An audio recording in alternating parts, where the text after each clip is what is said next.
Yes, mate. I thought I'd do a video today. It's dark here. It's a winter in the UK. It's bloody freezing, even though it's like 5:30.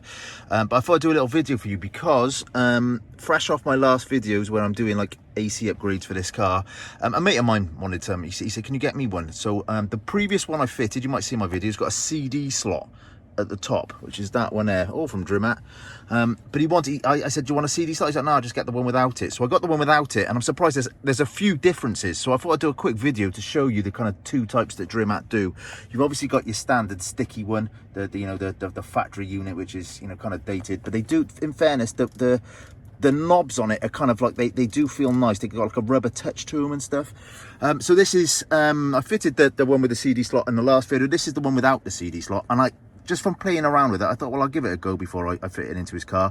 I really like this one. This is probably the best one. I'll go through the little differences with it. First of all, this one, I'll fit the last one as well, just so you kind of see them back to back later on in the video. But the buttons on this one here, they're rubberized. So the one which is I fitted previously, you can see that's kind of hard to see in the dark, but they're kind of plasticky. I don't know if you can hear that. They kind of have a plastic kind of lip around it, which feels all right, but definitely with the one without the CD slot, it feels better. I don't know if you can hear the difference on it. Much nicer. So yeah, I think that's the first big upgrade on it. Because it also hasn't got the CD slot in it, the screen is slightly bigger. You probably won't be able to see it in the video, but like to like, when I put them next to each other, like, you'll see that this one's slightly bigger, which is again a bit nicer on it. It operates it kind of the same way. The only slight difference as well, this on the last one, you've got a obviously a CD slot at the top. We've also got hazard buttons. This one, the hazard switch on it is actually the volume knob. So, if you push the volume up, you've still got that, but it hasn't got a physical switch for it. So you still retain your hazard switches. I think for the UK, for MOTs, you actually need an illuminated hazard switch. But I know Drimat does upgraded vents for here with a illuminated hazard switch there. So I would have thought if you are going to use this one, it's you have to buy that one from them as well and fit that. I haven't fitted that myself yet because obviously I've still got the access to the hazard switches through there, but I think come up before my MOT I'm gonna have to change those vents, but they supply those anyway. I'll probably do a video at the time when I kind of take this thing apart and show you how to fit that. I don't think it's that hard. It's just a case of taking this off. You might have to lift this dash bit a bit. Again, this car's been really simple to work on. For a Range Rover, these L405s are really easy to work on, so I can't imagine that's much of a ball ache. But yeah, a lot of people said, why are you going to the bother of upgrading the factory when it's absolutely fine? I find this one better, and the other one, in fairness, just because you can use one knob and it's the lot. So if you can see on it there, you've got push to select wind. Obviously you set your temperature as you like, dual zone. You can push it then, and then obviously you've got the fan speed if you want to turn your fans all the way up or down or whatnot. That's how you do that, and it reverts back. On this one, again, you've got your temperature here, and then if you see, it says push to select chair. So if you do that, then you will switch to, did I get that? Yeah, you got your front, it alternates through here. So you've got rear seats, front temperature, rear temperature, front seats and rear seats. Obviously you can kind of change on here. How do you do it on this one here? I think it is. And you can change everything, like, turn them on or off. It gives you all the functionality through just the knobs. You don't need to touch the touch screen. People say, well, you don't want to update that. It's better to have physical buttons. Because it's all through here, you don't, the main functions that you're using day in, day out, you kind of use from one knob rather than three. So it's better in that regard. You've got your volume knob on here, which is nice, which replicates the one. So again, use physical knob for that. The two main ones, obviously, you've got your max AC, your max AC and then your max defrost. They kind of work absolutely fine. Just push them. So again, that's kind of nice. You've also got your main ones here. You got sync, and you can also, obviously, if you press climate on this one, it goes straight up to your climate control here, brings that up on your new updated infotainment. So yeah, it's a really good. Obviously you can change where you want the things. You can see it lighting up on how fast it is. It's just instant. So yeah, you got your temperature controls on the thing. You got your chairs. If you want to go straight from like the front to rear chairs, you got a quick button on there. Vehicle on this one, which is slightly different to the one with the CD slot.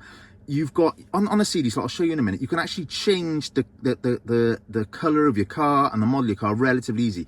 This one does change, but it's hard to get. I saw a few people on the forums asking how can you change this. You can it's not going to do it now, just sod's law, I bet, because I'm filming. But if you push around the outside of the car, you can change the model of the car. I think it goes through like a couple of sports and a couple of L405s. You can't change the color though, so the color is always silver on this model, which, you know, it's not the end of the world, but again, it might be something that you kind of want. It's got auto start off and on. I haven't got that on my car, so you know, it doesn't add that functionality, so it just doesn't work that. And you can see on here, if you put the different modes, as you select the different modes, you can see that, you know, the picture changes, which again, it's a really nice little touch on it, brings it bang up to date. So yeah, you kind of got that option on there, which is a nice little thing. You've got your settings on this one. Again, settings are slightly different on this. You know, you've still got the sensitivity things and auto power. They're great. You know, if you find that your fans are always coming on really strong, you can adjust those, or you want more power on them. And auto heated windshield as well. When your windshield steams up, it should automatically boost it, which that's kind of the same things you've got on your factory settings, but again, they're on this new updated AC unit. System settings, you've got, you know, temperature, Celsius or Fahrenheit, language, brightness. This one, even though I've set into dark, I prefer the dark ones, but obviously if I click that, it's very bright in here, but you can kind of, you know, put them to so it's all white instead. I'll just show you that just so you can see it. I much prefer it on kind of the dark mode. It kind of just sets up nice and so. Or you can put it to auto, so when it goes, your lights are on, it will. I don't know if I do that now. Turn the lights on, if it'll do it. Yeah, there you go. See, as soon as I turn the lights on, it'll just switch back and forth. I prefer it dark all the time. This is the minimum setting on it. I have mine on the absolute minimum setting on it. It's not too bright on the motorway. It's low enough, but it's not dark. So if you're really funny about having any lights in the car, you're going to turn off all your displays and stuff when you're on the motorway. This is as dim as it gets. It's not too bad at all. I don't find it distracting at all. But if you're one of those people that likes it dark, you're going to struggle with this one. While on this one, the one with the CD slot, you can turn that pitch black. So on the one on the CD slot, I'll show you in a minute, you push the center bit.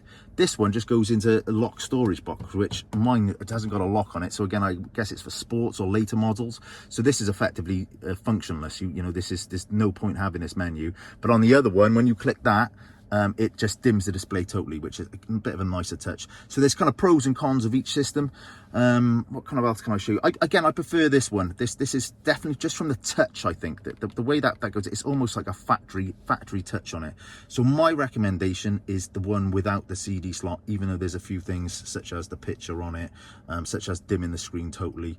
Yeah, let me kind of plug this one in just so I can show you. A few people have asked me, like, how can you show me how to, like, kind of, you know, change the settings and things. So I'll show you that back now. I know it's a kind of a minor topic.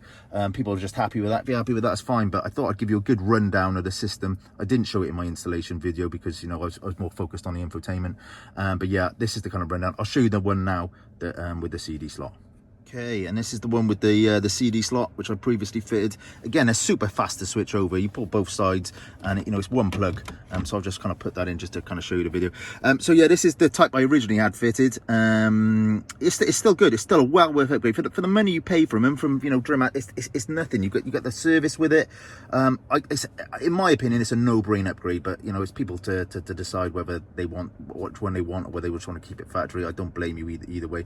This one, as I say, it's got the slightly not as nice kind of a movement on it, and you only flick on here. If you see it, you can flick between the temperature or the fan speed. That's the kind of the two options that there is on there. You can't do the seats with it, but it's a similar sort of thing. You know, you can control the fans and the temperature just from one knob, rather than the factory one when, you know, you've got three, etc. But yeah, let me turn that off just so it's a bit quieter for you.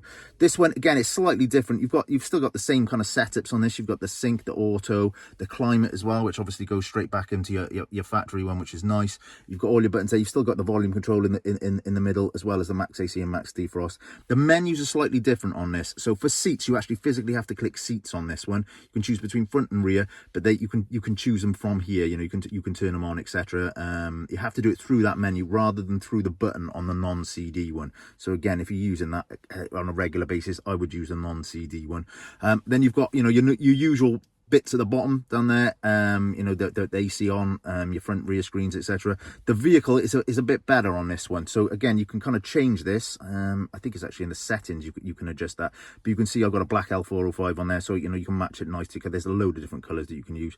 It's the same sort of thing with this. As soon as you kind of, it's only for display. These are not touch buttons, the same on that CD one, but you can obviously flick through it and it gives you nice little kind of pictures, etc.